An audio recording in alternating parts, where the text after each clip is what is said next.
Now, having chosen these hypotheses and how they are reliable and operationalize them, then you need to test them. And testing hypotheses, a good hypothesis, justified or tested, needs to be tested or justified to check its operationality so that it can be measured by the number of semantic shifts per 1000 or 100 words to see if one translation is closer to the original than another, for example.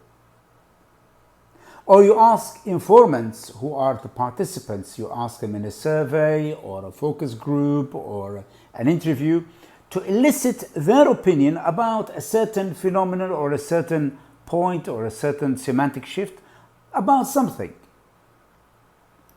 It is the method you are using for measuring which is valid. It needs to be valid.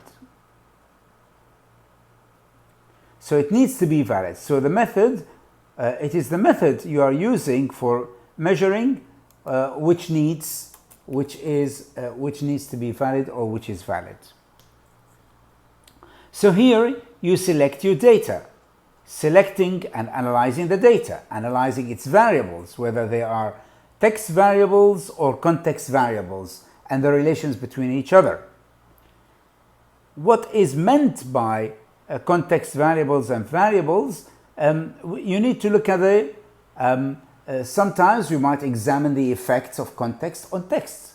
How are the translation influenced by certain factors listed, like, for example, the reception variables, such as client's reaction, critics, reviews, reader responses to the translation, quality assessments.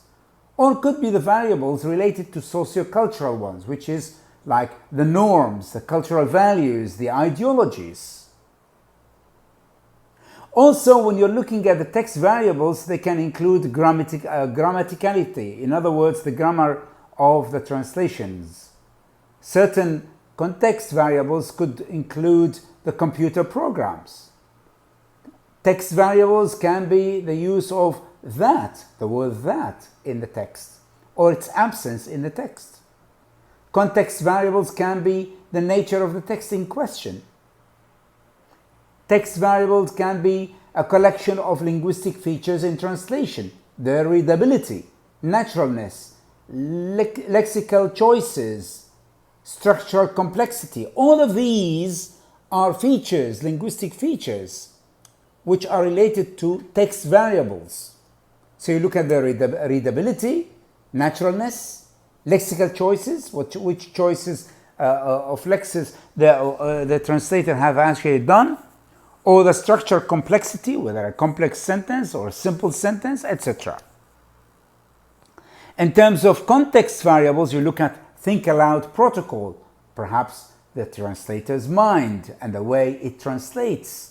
It includes also the translator's attitude and the translator's emotions.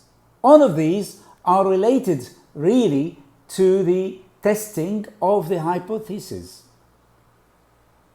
The hypothesis itself needs to be tested if it is to be a good hypothesis, or need to be justified and need to be measured and know and what are the opinions of those that you are doing the surveys. You ask them about their opinions about certain shifts, semantic shifts, or grammar, or whatever the data is.